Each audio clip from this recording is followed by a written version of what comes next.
Welcome again in e-learning session of class 8 in an SST video. In this previous video session, we have completed the chapter of the social, religious and awakening in India during the British time. But today's video session, we are going to start a new chapter, that is the chapter of the immediate challenges after immediate the independence. You know well that we got independence 15th of August 1947, but very few members knows that the powers was transferred from British Raj to India at night in 14th of August. That's why that was the time when the Pakistan was declared his independence on the same time. That's why they celebrate every year the Independence Day on 14th of August. But we have declared the independence in the next morning, that was the 15th of August, and that's why we have celebrated the Independence Day every year on 15th of August. So today we are going to learn and to know more and more about the information, what challenges we have to face after immediate the independence. Means that what challenges we have suffered and how we have to be solved it after the independence, when we have took the powers from the British Raj, because it was not very easy. Okay, we got the independence and now we enjoy and celebrate it, but so many challenges were there. You know well when the power was transferred from British Raj to India, so that was the time to exchange, because India was also divided, India and the Pakistan, on the basis of the religion, because it was the Muslim religion, Muslim domain, and the India is the Hindu domain. But India was the secular country. There was a great challenge because India was only the country. There's so many religions and a lot of diversities here. Different religion, caste, creed, and the races peoples are there. So that's why one by one we are going to start the challenges. The first challenges was that the immediate challenge. How many challenges? You know well, in the before the British, there was a monarchical system. Monarchical system means the rulers ruled over the India, and the India was divided around the 562 states. Yani ki more than 562 rulers were ruled over the India, over the small kingdoms. But when the British came to India, the many states were united, but most of the states were as usual. Means that these 562 states were the 562, it were not united. The first challenges was there that we should united the state, because if we have to be left the 562, so then it will be very difficult to provide the equality and to promote the fundamental right among the citizens. So that's why it was a great challenge, because how many territories, how many states were ruled by the princes and the rulers. These states were left as usual in the last plan of the independence, because we got the independence by the three plans.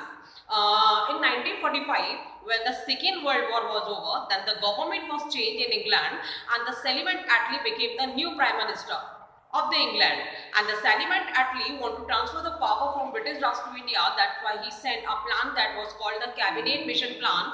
In the Cabinet Mission Plan, there were the three members. Number one, the Lord Lawrence, A.V. Alexander, and the Sir Stafford Cripps. So A.V. Alexander, Sir Stafford Cripps prepared the proposal, but this proposal was not liked by the scheduled caste, Congress, and the Muslim League. Muslim League was a party, a political party of the Muslim community. Later, this plan was rejected, and later another plan was sent by the June 1947. It was the Lord Mountbatten plan, and the Lord Mountbatten plan was the last plan, and it was liked and agreed by the both community, Hindu and the Muslim. And according to that plan, the India was divided and the boundary commission was there, and then they have to be decided. Lord Mountbatten also became the first Governor General of the free India, independent India, and then they have to be kept the proposal. How many princely states were there? Princely state means on which the princes were ruled, means the monarchical, in which state the monarchical system was there. So they left the all princely states were independent. Either they can join India, either they can join India or Pakistan, means that they were independent. They left on their choice कि they are free. Princely states are free, in which the rulers are there कि they can join India or Pakistan.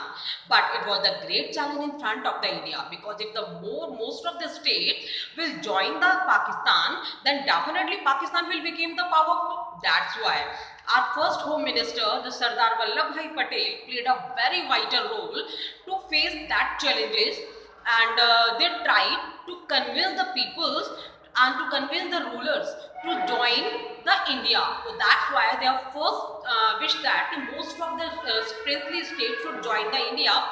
That's why the obviously we got succeed also. Okay, most of the states joined the India, but later exceptional case was there because the three states were there: Junagadh, Hyderabad, and Jammu and Kashmir.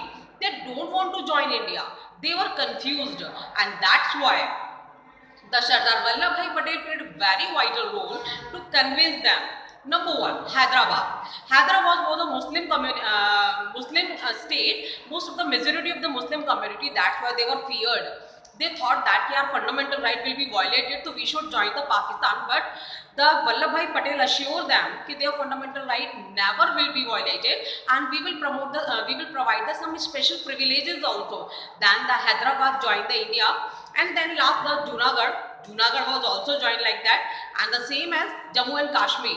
Jammu and Kashmir was also joined the India, but after that, the next challenge was there. You know well, only the British rule over the India. No, it's wrong, because before the India, there was the French and the Dutch also, and the Portuguese. But when the British became the real owner of the India after the 1612, when they had set up their first factory in Surat. So after that, the French and the Portuguese, their empire shrink after coming the British in India. So, but the French Empire ruled over in India over the Pondicherry, Karikalam, Mahe, Yaman and South, and Chandir Nagar also. Means that these were the territories which territories were occupied by the French Empire.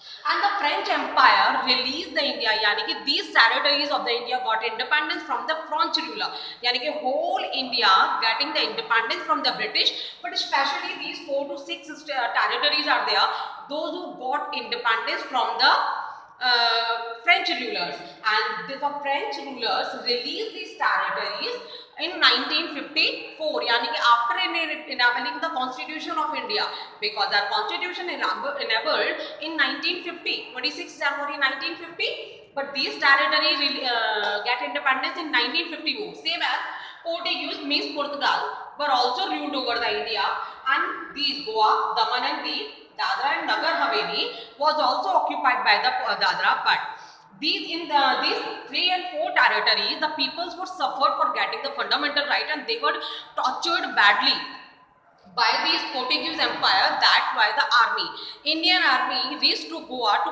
giving the help to the people, those who were fighting against the Portuguese rulers and the empire. And then by the efforts of the Indian army, they got independence in 1961. After that, there so many challenges. The next challenges was the framing of the constitution. Because how to frame the constitution, how we will govern the country. So that was a great challenge in front of the our leader. That's why our leader also played a very vital role framing a committee. That committee was called the Constituent Assembly. In the next video, we will know well about the Constituent Assembly. Thank you.